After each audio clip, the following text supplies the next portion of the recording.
Ermac of the Mortal Kombat ninjas. When observing how he has evolved from his first appearance, including visual design, story role, and moveset abilities, Ermac might arguably have the most interesting journey. Ermac may have originally just been the red Mortal Kombat ninja, but he is now so much more, with a unique role in the Mortal Kombat lore. Let's take a look at the full story of Ermac, a mysterious warrior and being of soul. Ermac debuted in Ultimate Mortal Kombat 3 as a red-clad warrior who is otherwise visually compared to Scorpion, Sub-Zero, and the rest of the ninjas. Each of the ninjas has a theme, and Ermac's theme is telekinesis and psychokinetic powers, a lot less straightforward than the elemental power seen in some of the other characters. His ability to physically manipulate people with his mind is strongly connected to his character concept. Ermac is like a being rather than a person, composed of many human souls. He, or they, from here on he for the purposes of this video, is a servant of Shao Kahn, meant to serve him. While being a warrior composed of many souls establishes him as someone of great power, Ermac is highly vulnerable when in the Netherrealm. Simply being there drains him of the souls that comprise his being. Ermac is a character that, despite being composed of the souls and consciousnesses of many humans, also somehow both has his own will and can have other wills fighting for influence over his own conscious, depending on the continuity. Even when he breaks free from the influence of Shao Kahn, it will not necessarily mean that he will align with the heroes, however.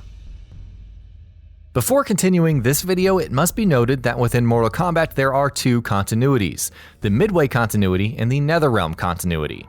The Midway Continuity comprises all games, whether they are fighting games or not, that were developed by the now defunct Midway Games, the original developers of the Mortal Kombat series.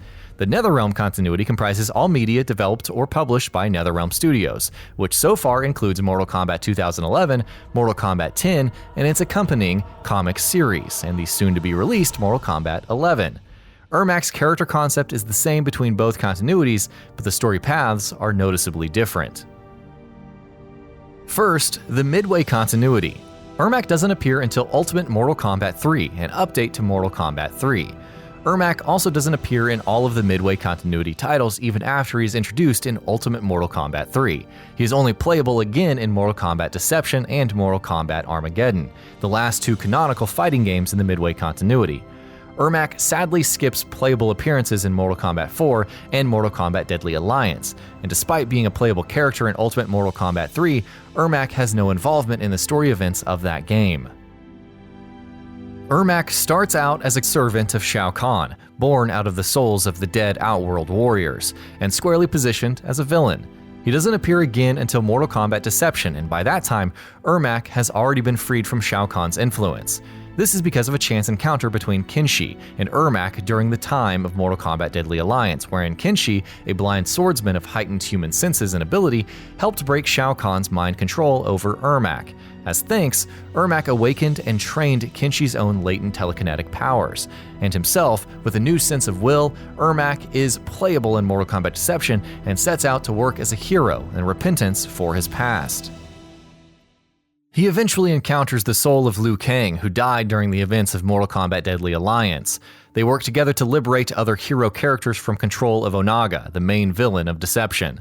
This group of heroes, Johnny Cage, Sonya, Kitana, Kung Lao, and Jax, defeated by the end of Mortal Kombat Deadly Alliance, are eventually freed and returned in the next game, Mortal Kombat Armageddon. Canonically, Ermac maintains his heroic affiliation in the mass war of Mortal Kombat characters that marks the end of Armageddon, but, like the other heroes, eventually perishes off-screen, so we're led to believe. He manages to kill Rain though, so that's one notch for him. But nevertheless, it is this scene of mass bloodshed that Raiden seeks to avert. An ending full of dead heroes is a bad ending for the world. This ending founds the Netherrealm Continuity. Raiden, with this knowledge, and on death's door before Shao Kahn's power, sends visions from this catastrophic course to a past self, so that a better path can be charted, one with a decisive victory for the heroes. Ermac has no story mode chapter of his own, but nevertheless has an important role a few times throughout the game. At the beginning of Mortal Kombat 2011, Ermac is a servant of Shao Kahn, an amalgam of many Outworld warrior souls, and his initial allegiance is, again, to Shao Kahn. In an unfortunate departure from their cooperative relationship in Mortal Kombat Deception, Ermac and Liu Kang square off in the first Mortal Kombat tournament in the story mode scenario, and Liu Kang is the winner. Wounded from the loss, Ermac regenerates in the Soul Chamber. A chance encounter later takes place here between Sonya and Jax, and Kuai Liang as Sub-Zero, who is inquiring about the death of his elder brother, the former Sub-Zero. Ermac tears off Jax's arms and afterward fights against Sub-Zero and loses, while Sonya is tending to Jax. In the next Mortal Kombat tournament that takes place in Mortal Kombat 2011, Ermac fights against Johnny Cage and wins. Later on, Kung Lao defeats a team of Quan Chi and Shang Tsung, and afterwards Kintaro, but is then killed by Shao Kahn. Liu Kang, enraged at the death of his friend Kung Lao and apparent unproductiveness of Raiden attempting to ascertain the meanings of his visions, fights against Shao Kahn and appears to impale Shao Kahn with his fist. A meeting of villains follows, spurred by the question of who should succeed Shao Kahn. This is a meeting that Ermac is present for but does not participate in, and when Shao Kahn, alive thanks to Quan Chi assisting his recovery, interrupts the gathering, Ermac acknowledges his return. Further in the story, Ermac is one of a wave of enemies that Curtis Stryker encounters and defeats in the latter's story mode. Ermac fights one last time against Cyber Sub-Zero while the latter is trying to help soldiers escape, and here again, Ermac is defeated, closing his role in Mortal Kombat 2011. Ermac returns in Mortal Kombat 10. An important plot point early in Mortal Kombat 10's storyline is a power struggle for leadership of Outworld between newcomer Kotal Kahn and Mileena, the heir apparent as Emperor of Outworld by way of being Shao Kahn's blood descendant. This is an issue because Shao Kahn is dead at the end of the previous game. It culminates in a fight between the two would-be leaders' forces. While previously aligned with Mileena due to her being the descendant of Shao Kahn, though it is later revealed by Reptile that Mileena was created by Shang Tsung, Ermac eventually sides with Kotal Kahn. Ermac otherwise isn't as prominent in this game as he was in Mortal Kombat 2011, and again, does not have his own story mode chapter. In Kotal Kahn's chapter early in story progression, Ermac helps defend Kotal Kahn from an attack led by Mileena and a new group of allies she has assembled. Later, Ermac appears again when he, Aaron Black, and Reptile are investigating two dead Outworld guards who were supposed to be transporting Shinnok's amulet, itself one from the recently executed Mileena and an important power item for Kotal Kahn.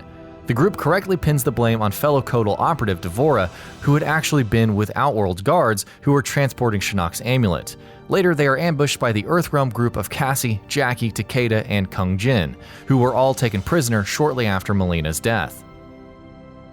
This leads into Takeda's story mode chapter, and one by one Takeda defeats Reptile, Aaron Black, and Ermac. Reptile had assumed that D'Vorah freed Cassie and her allies, and Kotal Kahn thinks that D'Vorah is working on behalf of Raiden and the Earthrealmers, but neither turns out to be true. Nevertheless, Kotal plans a retaliatory attack on Earthrealm. This later results in a fight between Jackie and Ermac, which the latter loses. Jackie celebrates the victory as an act of vengeance for Ermac tearing off Jax's arms in Mortal Kombat 2011. It is with this encounter that Ermac's role in Mortal Kombat 10 closes out. Regarding Ermac's potential role in Mortal Kombat 11, he is a being that is comprised of and houses souls of people, including King Jared of Edenia and Shao Kahn. The latter is already set to make an appearance as a playable character in 11. Ermac has a relevant role as a key operative under Kotal Kahn's command. Since Ermac possesses Shao Kahn's soul throughout Mortal Kombat 10, there is potential to explore what will happen with Shao Kahn's soul and Ermac. Will Shao Kahn appear without a soul? Will the soul of Shao Kahn be forcefully taken from Ermac, and would Ermac potentially die in the process, whatever it may mean for him to die?